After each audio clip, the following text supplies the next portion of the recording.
Hey guys, welcome back to Let's Play Pokemon Pinball. Today we're going to be taking on the blue board. And you thought Kirby's Dream Land was going to be my shortest Let's Play on this channel with multiple parts. Nope, this one. Only 2 videos to it. Now, I actually really like the blue board. It's my preferred board simply because, well, it's easier and it works better. The mechanics are pretty much the same, only like the Bellsprout head you're aiming to get into is now the Cloister head. You still have to go around anti-clockwise a couple of times to get him to work, but you do start out with 2 arrows, so you can catch a Pokemon right off the bat. And as you can see, I'm messing around with the lights above the shoulder here to upgrade my Pokeball to Ultra Ball. Sorry about that, there was some slight frame skipping in the video game, so I had to edit that to sort of improve it. So as you can see, we're catching Pokemon here from Celadon City. Looks like it's, yeah, I think we can pretty much tell it's going to be a Meowth. So, like I said, the Cloister head's now the equivalent of the Bellsprout head. The Voltorbs from the last board are now shoulder. The Dugtrio that were on either side of the arena are now a Poliwag and a Psyduck, depending on which side you're on. But we still have the 2 Pikachu there, so like if we have to light up the Lightning Bolt, which is Lightning Bolt symbols above Slowpoke's head, but the spinner to light it up is next to Cloister's now. So that's all that's changed really, and we caught the Meowth in much the same fashion as we did with the Wait, was it a Rattata or a Voltorb? I don't know, I can't remember from the last area. We got the slot machine that we activated using the same cave feature that was on the bottom. I don't think I fully explained the cave stuff, what you can get. Like, you can get big and small bonuses. The small ones are between 100 and 900 points, bigger between 1 million and 9 million. You can get ball savers for a short amount of time. They'll last like between 30 and 90 seconds depending on the one that you get. You get a Pikachu symbol, which is arguably one of the best power-ups. It means like the Pikachu balls will the 2 Pikachus will constantly be charged, and you can save your ball on them at any point rather than having to recharge after every shot. And there's a couple more, so that you can access bonuses. You can activate evolution mode off the bat. You can activate catching mode off the bat. And speaking of which, we're activating evolution mode here for that Meowth that we actually caught earlier. Much the same tactic as that I mentioned before on the red table. If you can see experience around the loop, then you are better sending your ball through the saver, because it means that you will collide with the experience and you don't have to worry about it that much. You can see Meowth is tired, so actually sending the ball around the loop again will actually cure it of its tiredness on this board. I'm not sure what it generally does, but I'm not sure what the trigger on the red board is to recover it from tiredness, other than time, because time works on both boards. So yeah, there's a lot of mechanics going on here. But as you can see, the one spot we can hit left to try and gain experience is shoulder, which should theoretically be the easiest, but we're having a bit of difficulty getting there. I should say as well, in the catching and evolution mode, you get 2 minutes time limit, and a minute of that time limit will have a saver activated, so you don't have to worry about losing your ball within the first minute really. So that's quite nice of them to provide that. There we go, we got a Persian. One tactic you can use on the blue board that doesn't work on the red board is once your ball gets sent out, if you don't touch the flippers at all, you can light up one of the cave shot reels guaranteed. So if you're trying to just build up your cave shot, you just got 1 left, then you can just use that. And here we are for the first bonus stage of the blue board, which is kind of appropriate considering what we caught and evolved to get in here. So yeah, it's the Meowth bonus. It's not as hard as like the Dig bonus, but it still can be pretty tricky. The idea of this is you have to like hit Meowth enough times to make it drop its coins. I know they have a special name. I think it's like Koban or something. I'll have it on screen. But you have to make it like drop as many coins as possible, and then pick up the coins without hitting Meowth will get a multiplier bonus on them. It's like if you hit down 3 of them off its head and then pick up those 3 without touching the Meowth, you get 6 altogether, so you get 1 plus 2 plus 3. The main aim is to get, like, all across the top of the screen you can see the Meowth coin stuff line going across the top, and the main aim is to get enough to clear the top within the time limit. So, you know, it's pretty straightforward, but like I say, it can be pretty difficult to do. But fortunately you don't die if you fall off the bottom, you just keep on respawning until the time limit runs out. Here I'm including another evolution thing because this is the first opportunity I got to show off a stone evolution while I was playing through this. Just so it looks kind of, just so you know, if you've got an evolution stone evolution, then you have to look for their symbol. Nidorino evolves through the moonstone, so we're looking for a crescent moon symbol. If you've got a firestone evolution, then you're looking for a flame. If you've got a waterstone, then you're looking for like a teardrop. Thunderstone is a lightning bolt, and leafstone is, well, a leaf. So yeah, you don't have to worry about it that much. I just threw it in there because it was a very quick evolution at 22 seconds. I got quite lucky with the placement of everything. And also, this is what leads us straight into the second bonus that's exclusive to the blue board, which is the seal bonus. If we can actually get in there, because I remember I actually had a bit of difficulty getting in there. So end of ball bonus again. I'd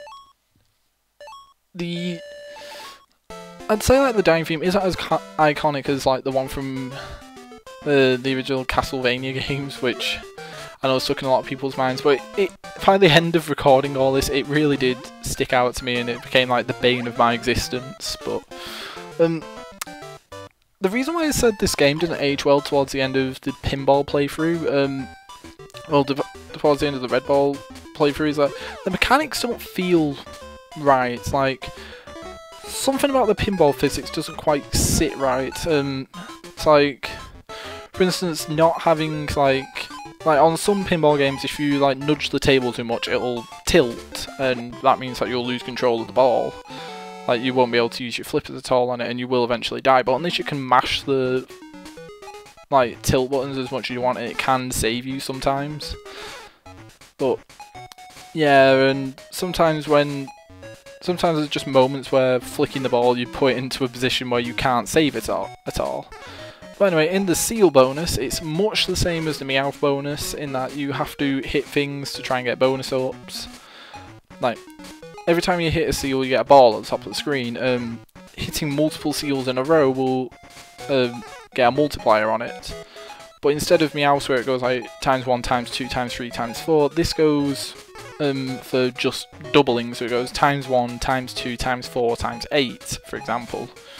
I think getting the times 16 would pretty much just clear the game in one go, since obviously you are aiming to get all the way across the screen like the Meowth stage. I think this one's slightly easier in that you don't have to avoid hitting anything in this, you're actually aiming doing it, because to get a high score in the Meowth one, then you have to actually avoid Meowth whilst you're picking up the coins. So yeah, it's different. I find it a bit easier. It's just like sometimes the seals will go to pretty awkward angles, but you have a bit of warning beforehand, because obviously you see the shadows of the three of them, and I don't think anything like repeats. Like, I don't think one seal will pop out of the water twice in a row, so it narrows it down over where it'll be. But anyway, you'll see here that we've got the third bonus round that you can reach in a game, which is the Mewtwo bonus. I'm not sure if I have no, I don't have difficulty getting into it, but this appears on each game if you've cleared like bonus 1, then followed by clearing bonus 2, and you get 3 more Pokemon, then bonus 3 appears. Let's see, this bonus is kind of difficult. The aim of this is to actually hit Mewtwo, but not the balls that are surrounding it. Yeah, every time you hit, you do have multiple shots of this. So, like, if you fall through the bottom, then you will like respawn, and you have 2 minutes to do this in. So You get enough time to, like, barely though, in my opinion, but Mewtwo just sits there. He has the shadow balls around him, which is kind of weird. They're like his signature move from the first movie, I know that much, but shadow ball was a move that wasn't introduced until Gen 2, so it's kind of weird to have him in a Gen 1 game doing this, but I digress. You basically just have to keep on aiming to hit that guy. I think it's something like 18 times. And if I'm wrong, I'll have something correcting me on the screen. But yeah, he appears as the third bonus. And as you can see, I'm doing pretty well against him, because every time you hit him, you get closer to defeating him. And I think after every 3 or so shots, he loses one of those balls protecting him, so it makes him kind of easier to hit if I can actually aim for the centre of the screen, which is kind of difficult with these flippers, and especially difficult playing it on the Game Boy player, because you have to use the control stick to flick the flippers up, which doesn't sound like much of a pain, but if you've ever played like 2D games using a control stick, you know it's not meant to be. So yeah, it might sound like I'm just complaining, might sound like I'm pretty bad at the game, which I'll openly admit to. So, you know, you don't have to just accuse me of that. I will admit that I'm pretty bad at this game, but in fairness, like I said, I don't think the mechanics are all there. But we beat Mewtwo. Let's see. This, I decided just to keep this in just because. Ugh. So we beat Mewtwo. Decided to keep this bit in just because we just got straight out of the Mewtwo bonus. We go to the map movement stage, which actually has some of the most panic-inducing music in the game, in my opinion. So I'm glad that we managed to clear it. Let's see. In this shot, I managed to activate like all 3 arrows, so we should be able to reach Slowpoke. But I have such an awkward time getting to him.